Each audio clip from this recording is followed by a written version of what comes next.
that statement from the DA in Orange County, Todd Spitzer.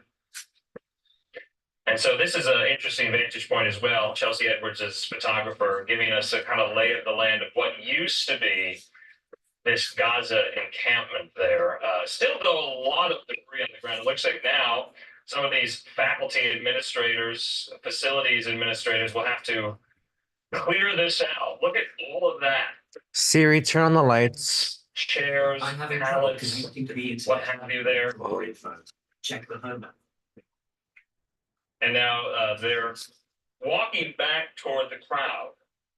Law enforcement on one side, protesters on the other. So, like I said, this is going to be a key feature of some of our coverage tonight as well.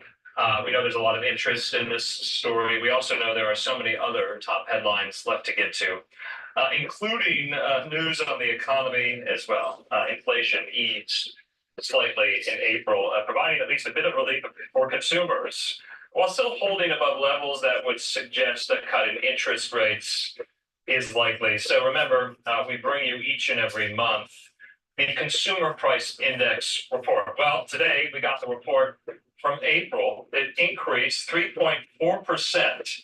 That was in line with expectations. That's on an annualized basis. I'm gonna fall asleep. Correspondent Edward Lawrence has more. Let's watch.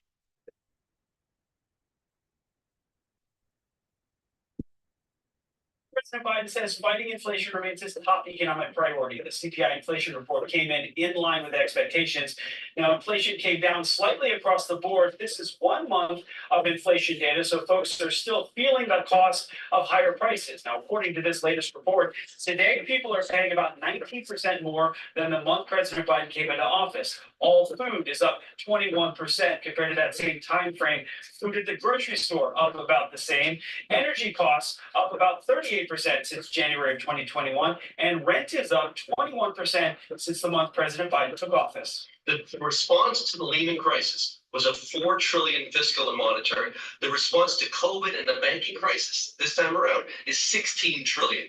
And inflation just doesn't normalize after a $16 trillion fiscal and monetary response inside 4 years. Now, in this report, rent and gas led to 70% of the inflation increase. Fed Chair Jay Powell says, regardless of the inflation numbers, the Federal Reserve needs to see more.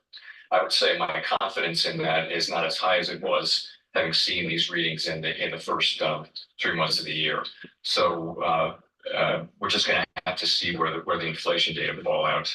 Powell says that we need to see more than 1 quarter's worth of inflation data to see if inflation is more persistent going forward. At the White House, Edward Lawrence, Fox Business. Edward, thanks so much. I heard him say at the one thing. Going on at the campus of UC Irvine. Joining me right now to discuss the newest inflation numbers. Thomas Abbott from the American Institute for Economic Research. He joins me. Thomas, thanks for being with us here. I know you've been following these numbers, approaching this data all day here. 3.4%. That was the increase on an annualized basis from the same time last year here. Better than last month, but where is this going? This is so incremental. Last month we spoke, it was at 3.5%, I think. We're a tenth of a percentage point lower than that. Does that matter? Will that factor in to anything? Well, yeah, that's the like you said, it's only slight increments. It's still way above average. And folks are, as you guys mentioned in this segment, folks are still feeling that crunch. And if President Biden really wants to make his priority fighting inflation, he should have the Fed focused on monetary stability. He should get politics out of the Fed. The Fed shouldn't be trying to achieve any